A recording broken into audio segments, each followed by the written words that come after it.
అమ్మిరెడ్డి తిరుపతి రెడ్డి, ఏం చేస్తుంటారు? చెరుకు రాసు. చెరుకు రసమా?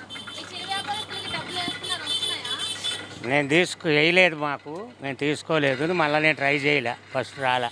ఎందుకండి ఎందుకు తీసుకోలేదు మీరు ఈ చిరు వ్యాపారస్తులు 10,000 డబ్బులు? వడ్డీ వేసుకు మళ్ళీ కట్టాలంటున్నారు కదా, అందుకని ఎందుకు మళ్ళీ కట్టేదానికని మేము తీసుకోలే. తక్కిన వాళ్ళందరికీ, టైలర్లకి, మంగళాలకి అందరికీ 10,000 ఫ్రీగా వేస్తున్నారు. అందుకని మాకు డబ్బులు మళ్ళీ రిటర్న్ కట్టినారని చెప్పారని చెప్పేసి వడ్డీ కొడ్డీ పడుతుందని నేను భయపడి తీసుకోలే అంతే. పింఛను ఇంకా సంక్షేమ పథకాలు ఉన్నాయి కదా, అమ్మఒడి కానీ లేదంటే ఇవన్నీ మాకేం రావట్లేదమ్మా. పింఛన్ వస్తుందా? జనవరి నుంచి వస్తుంది, 3 నెలలు. ఇల్లు ఇచ్చారా పోనీ? మాకేం ఇల్లు రాలే, అప్లై చేసుకున్నారా? చేయలేదు మేము. ఎందుకని? మాకు రాదని చెప్పేసి, రెడ్లు కదా, రాదని చెప్పేసి ఓసి. క్యాస్ట్ని బట్టి ఇస్తున్నారు ఇల్లు కూడా? మరి కాస్ట్ని బట్టి కాకుండా మామూలుగా పేదవాళ్ళకి, ఎస్సీ ఎస్టీ బీసీ మైనార్టీ అంటున్నారుగా, వాళ్ళకే వస్తాయి. అంటే చంద్రబాబు నాయుడు టైంలో అందరికీ ఇచ్చారని చెప్పి స్థలాలు ఇచ్చారు, ఇల్లు ఇచ్చారని చెప్పారు. చంద్రబాబు అసలు మాకేమి ఇవ్వలే, బిఎఫ్ కార్డు కూడా ఇవ్వలే. 14 సంవత్సరాలు ముఖ్యమంత్రి చేసి, రాజశేఖర రెడ్డి గారు వచ్చినప్పుడు బిఎఫ్ కార్డు వచ్చింది, అంతే.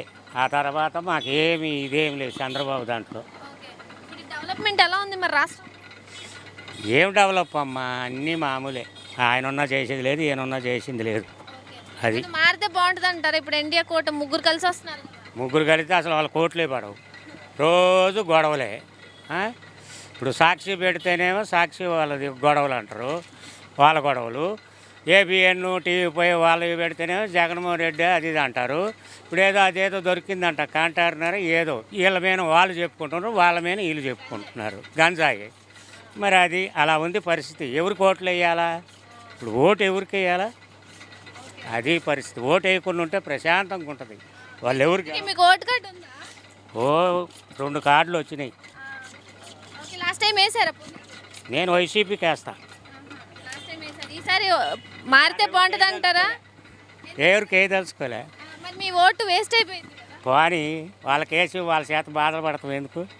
కానీ వేయదలుచుకుంటే వైసీపీకి వేస్తా, తెలుగుదేశంకి వేయను, జనసేనకి వేయను, బీజేపీకి వేయను, అంతే.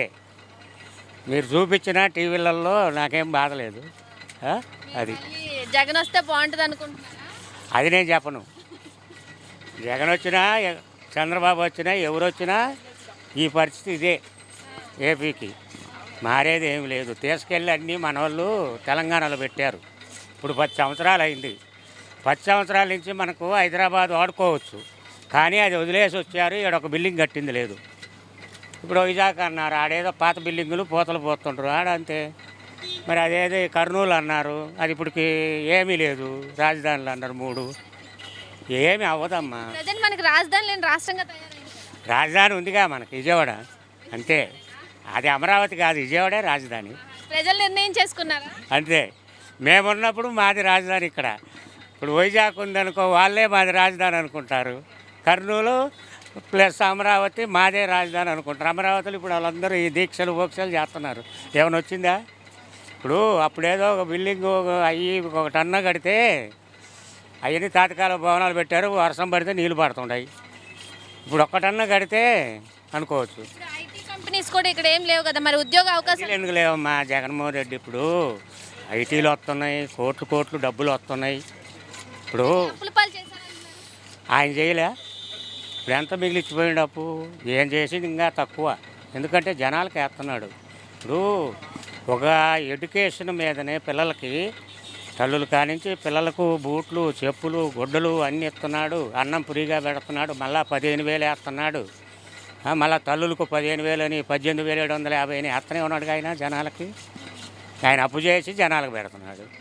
ఆయన అప్పు చేయకుండా ఆడొకటి ఏడొకటి శంకుస్థాపన చేసి ఆ డబ్బులన్నీ కాంట్రాక్టర్లకు పెట్టారు, అంతే. ఏం లేదు. ఇప్పుడు నిజాయితీగా ఎవడికి ఒక్క పథకం కూడా ఫ్రీగా ఇవ్వకుండా ఆ ప్రాజెక్టులు కడితే లైఫ్ మనకు కాకుండా మన పిల్లలకి పనికొస్తాయి. వీళ్ళంతా జనాలకి వేస్తే ఇవాళ డబ్బులు తీసుకుంటారు, రేపు వైసీపీకి మేమేమని ఇప్పుడే చెబుతున్నారు మొత్తం మీద. ఇంటికి 2-3 పథకాలు తీసుకున్న వాళ్ళు కూడా మేమేయం, వాడేం చేశాడు అంటారు. కానీ తీసుకున్న వాళ్ళు ఓట్లు వేస్తారనేది అంతకుముందు కూడా 2019లో చంద్రబాబు 20,000 వేసాడు. ఓటేశారా? ఇప్పుడు నిన్న ఒక మీటింగ్లో చెప్పాడు, రాత్రి చూసా టీవీలో, మగవాళ్ళకు కూడు పెట్టమాకమంటున్నారు. అంటే మగవాళ్ళకు కూడు పెడితే మగవాళ్ళుగా సంపాదించుకొచ్చి ఆడవాళ్ళకి ఇస్తే కూడు పెట్టేది, మగవాళ్ళకు కూడు పెట్టకపోతే మగవాళ్ళు ఇంట్లోకి ఎట్టపోతారమ్మా. ఏంటి ఆ మాట ఏంటి? ఆ? అలా ఉంది పరిస్థితి. మద్యం రేట్లు కూడా తగ్గించమని కానీ పెంచేశారని చెప్పి దాని గురించి కూడా ఇది చేస్తున్నారు. దాని గురించి వాడు 500 అయినా తాగుతాడు, తాగనోడు 50కి ఇచ్చినా తాగడు. ఇప్పుడు నేను చెబుతున్నాడుగా, నేను వస్తే నాణ్యమైన మద్యమని. ఏ నాణ్యం? ఏదైనా అదే, ఒకే దాంట్లోది స్టిక్కర్లు మార్చి పెడతారు అంతే, అంతకంటే ఏమీ లేదు. ఒకటే ఆయన క్వాలిటీ పెట్టి ఇది 300, ఇది 200, ఇది 150 అన్నా అదే మందు. నేను తాగుతాను, నేను డైలీ తాగుతా 2 పెగ్గులో ఏదో, కానీ అదే మందు. అప్పుడు మందు అదే, ఇప్పుడు మందు అదే. కాకపోతే అప్పుడు రేటు తక్కువ ఉండేది, ఈయన కొంచెం పెంచేసాడు, ఒక 50, 60 అంతే. అంటే పెంచడానికి కూడా రీజన్ పెంచితే తాగడం తగ్గించేస్తారని చెప్పి పెంచారన్నారు. అది ఆయన అనుకున్నారు, ఇంకా ఎక్కువ చేసిండ్రు. అది తాగితేనేమో మళ్ళా పోయి తాగాలనిపిస్తుంది ఆ మందు. ఇదివరకంటే ఏదో ఆ మందు వేరు, ఆ కురవ. ఇప్పుడు మందు ఏంటంటే ఇది ఉంది కదా స్పిరిట్, అది ఎక్కువ వేస్తున్నారు. దానివల్ల తాగినోడు మళ్ళా పోయి సాయంత్రానికి మళ్ళా పోయి తాకపోతే వాడు పని చేయలేడు.